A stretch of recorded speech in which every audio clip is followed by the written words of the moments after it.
ఈ యూనివర్స్ని బ్యాలెన్స్ చేసే ఒక ఫండమెంటల్ ఫోర్స్ శక్తి. దానిని మనం మన భూమి మీద నుంచి ఫీల్ అవ్వచ్చు అని మీకు తెలుసా? Hello guys, welcome to Anyaverse. ఈరోజు మనం డిస్కస్ చేసుకునే టాపిక్ శక్తి పీఠాలు. హిందూ మైథాలజీ ప్రకారం శక్తి పీఠాలు క్రియేట్ అవ్వడానికి ఒక చరిత్ర ఉంది. అది ఏంటి అంటే, విష్ణుమూర్తి నాభి కమలం నుంచి బ్రహ్మదేవుడు జన్మించారు అని మనకు తెలుసు. సో బ్రహ్మదేవుడు భూలోకాన్ని క్రియేట్ చేసిన తర్వాత మనుషుల్ని క్రియేట్ చేయడానికి మహాదేవి తపస్సు చేశారు. దేవి ఇచ్చిన వరంతో బ్రహ్మదేవుడు మానసపుత్రుల్లో ఒకరు అయిన దక్షునికి జన్మనిస్తారు. దక్షుని క్రియేషన్కి మెయిన్ రీజన్ హ్యుమానిటీని ఎక్స్పెండ్ చేయడం. సో అందుకే దక్షుణ్ణి ప్రజాపతి అని కూడా అంటారు.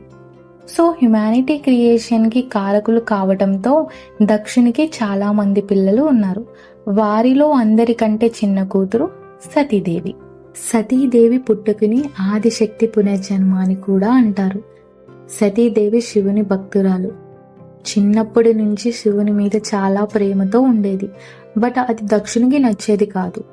దక్షుని దృష్టిలో శివుడు అంటే ఎప్పుడూ చిన్నచూపే ఉండేది. బట్ దక్షుడికి ఇష్టం లేకపోయినా సతీదేవి శివుణ్ణి పెళ్లి చేసుకుంటుంది. ఒకరోజు దక్షుడు తన ఇంట్లో ఒక పెద్ద యజ్ఞం నిర్వహిస్తాడు. దానికి అతిథులుగా అందరినీ పిలుస్తాడు. బట్ శివుడు అంటే ఇష్టం లేకపోవడంతో దక్షుడు శివుణ్ణి సతీదేవిని పిలవడు. కానీ సతీదేవికి ఆ యజ్ఞం గురించి తెలుస్తుంది. దక్షుని మీద గౌరవంతో పిలవకపోయినా ఆ యజ్ఞానికి వెళ్దామని అనుకుంటుంది. శివుడు ఎంత చెప్పినా వినకుండా ఆ యజ్ఞానికి వెళ్తుంది. వెళ్లటంతోనే దక్షుడు అందరి ముందు సతీదేవిని శివుణ్ణి అవమానిస్తాడు. నీ భర్త శ్మశానంలో ఉంటాడు, బూడిద రాసుకుని పిచ్చిగా నాట్యం చేస్తాడు అని చాలా మాటలు అంటాడు.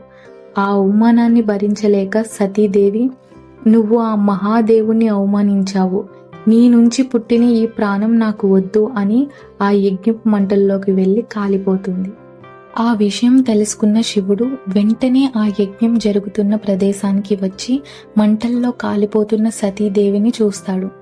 కోపంతో వీరభద్రుణ్ణి, భద్రకాళిని సృష్టించి ఆ యజ్ఞం జరుగుతున్న ప్లేస్ మొత్తం నాశనం చేస్తాడు. వీరభద్రుడు దక్షుని తల నరికేస్తాడు. తరువాత శివుడు తానే స్వయంగా కాలిపోతున్న సతీదేవిని తన చేతుల్లోకి తీసుకుని కోపంతో రుద్ర తాండవం చేస్తాడు. శివుణ్ణి తాండవానికి ప్రపంచం మొత్తం కదిలిపోతుంది. కొండలు, సముద్రాలు, గ్రహాలు అన్నీ అవుట్ ఆఫ్ బ్యాలెన్స్ అయిపోతాయి. ఇది ఇలాగే కంటిన్యూ అయితే సృష్టి మొత్తం నాశనం అవుతుందని దేవతలందరూ విష్ణుమూర్తి దగ్గరికి వెళ్తారు. అప్పుడు విష్ణుమూర్తి శివుని తాండవం చూసి తన సుదర్శన చక్రంతో సతీదేవిని బాడీని ముక్కలుగా కట్ చేసి భూమి మీద డిఫరెంట్ ప్లేసెస్లో స్ప్రెడ్ చేస్తారు. అలా ఏ ప్లేసెస్లో సతీదేవి బాడీని స్ప్రెడ్ చేశారో ఆ ప్లేసెస్లో శక్తి పీఠాలు క్రియేట్ అయ్యాయి. శక్తి పీఠాలు ఓన్లీ సతీదేవి ఫిజికల్ బాడీ ఒక్కటే కాదు. హిందూ కాస్మాలజీ ప్రకారం ప్రపంచం బ్యాలెన్స్గా ఉండాలి అంటే 3 ఫండమెంటల్ ఫోర్సెస్ అవసరం. 1 Shakti, the source of energy, and 2 Purusha, the cosmic consciousness, and 3 Trigunas, the creation it self.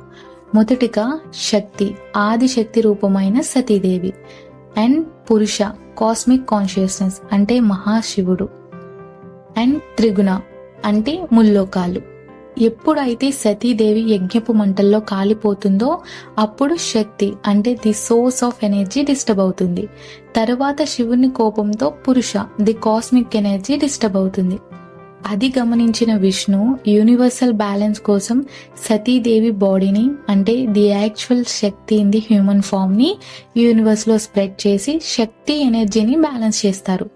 అది చూసిన శివుడు శక్తి ఎనర్జీని లోకం మొత్తం ఉండడం గమనించి శాంతిస్తారు. At the same time cosmic ఎనర్జీని బ్యాలెన్స్ చేస్తారు. సో ఏ ప్లేసెస్లో అయితే విష్ణుమూర్తి సతీదేవి బాడీని స్ప్రెడ్ చేశారో ఆ ప్లేసెస్లో ఫిజికల్ బాడీ కాదు, యాక్చువల్ శక్తి ఎనర్జీ కూడా ఉంటుంది. శక్తి పీఠాలని ఏ కారణం వల్లనే చాలా పవిత్రమైన ప్లేసెస్గా చెప్తారు. హిందూ పురాణాల ప్రకారం ఈ శక్తి పీఠాలు కొన్ని చోట్ల 18 అని, ఇంకొన్ని చోట్ల 51 అని, కొన్ని చోట్ల 52 అండ్ మరికొన్ని చోట్ల 108 పీఠాలు ఉన్నాయని మెన్షన్ చేశారు. బట్ ఇప్పుడు మనం తరచుగా చెప్పుకునే 18 అష్టాదశ పీఠాలు ఎక్కడెక్కడ ఉన్నాయో చూద్దాం. మొదటిగా మన ఆంధ్రప్రదేశ్లో 3 శక్తి పీఠాలు ఉన్నాయి. అవి Bhramaramba Mallikarjuna temple Srisailam neck part పడిన place, Kukuteswara Swamy temple Pithapuram back part పడిన place, Bhimeswara Swamy Draksharamam left cheek and తెలంగాణలో ఒకటి ఉంది, జోగులాంబాదేవి ఆలంపురం టీత్ పడిన ప్లేస్. తర్వాత మహారాష్ట్రలో 2 ఉన్నాయి, Mahalakshmi temple Kolhapur eyes, Ekaveera temple Mahur left hand పడిన ప్లేస్. వెస్ట్ బెంగాల్లో ఒకటి, శ్రీంకలా టెంపుల్ ప్రద్మునై పార్ట్ ఆఫ్ స్టమక్ పడిన ప్లేస్. తమిళనాడులో ఒకటి, కామాక్షి అమ్మ టెంపుల్ కాంచీపురం నవల్ పార్ట్. కర్ణాటకలో ఒకటి, చాముండేశ్వరి టెంపుల్ మైసూరు హెయిర్ పడిన ప్లేస్. మధ్యప్రదేశ్లో ఒకటి, Mahakaleshwar temple Ujjain upper lip. ఉత్తరప్రదేశ్లో 2 ఉన్నాయి, అలోపీదేవి మందిర్ ప్రయాగ్రాజ్ ఫింగర్స్ పడిన place. Vishalakshi temple Varanasi nose part పడిన ప్లేస్. అండ్ బీహార్లో ఒకటి, మంగళగౌరి టెంపుల్ గాయా బ్రెస్ట్ పడిన ప్లేస్. అస్సాంలో ఒకటి, కామాఖ్య టెంపుల్ గువాహటి జెనిటల్స్ పడిన ప్లేస్. ఒడిస్సాలో ఒకటి, Bairaja temple Jaipur part of abdomen పడిన ప్లేస్. హిమాచల్ ప్రదేశ్లో ఒకటి, Jwalamukhi temple Jwalamukhi head part పడిన ప్లేస్. శ్రీలంకలో ఒకటి, శంకరీదేవి టెంపుల్ ట్రింకుమలై గ్రోన్ పార్ట్ పడిన ప్లేస్. కాశ్మీర్ అంటే ప్రెజెంట్ పాక్ ఆక్యుపైడ్ కాశ్మీర్లో ఒకటి, శ్రద్ధ పీఠ్ శ్రద్ధ రైట్ హ్యాండ్ పడిన ప్లేస్. ఇలా మన భూమి మీద డిఫరెంట్ ప్లేసెస్లో స్ప్రెడ్ అయి ఉన్నాయి. సో ఇది శక్తిపీఠాల గురించి స్టోరీ ఆన్యా స్టైల్లో. ఇన్ కేస్ మీరు ఏ శక్తిపీఠాస్ అయినా విజిట్ చేస్తే ఏమేమి విజిట్ చేశారో కామెంట్ చేయండి. టాపిక్ ఇన్ఫర్మేటివ్గా అనిపిస్తే please like share and subscribe. Thank you.